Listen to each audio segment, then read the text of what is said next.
সাতক্ষীরার শ্যামনগর উপজেলার ১১ নম্বর পদ্মপুকুর ইউনিয়নের গাজীপাড়া গ্রামে পরকীয়ার সময় জনতার হাতে ধরা পড়েছেন আসাদুজ্জামান সোহাগ নামে এক যুবক।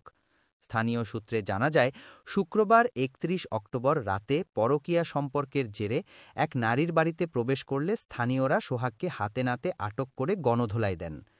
খবর পেয়ে শ্যামনগর থানা পুলিশের উপপরিদর্শক এসআই ফারুক ঘটনাস্থলে পৌঁছে আসাদুজ্জামান সোহাগকে উদ্ধার করে থানায় নিয়ে যান।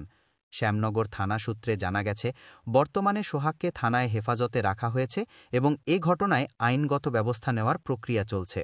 ঘটনাটি স্থানীয়ভাবে ব্যাপক চাঞ্চল্যের সৃষ্টি করেছে।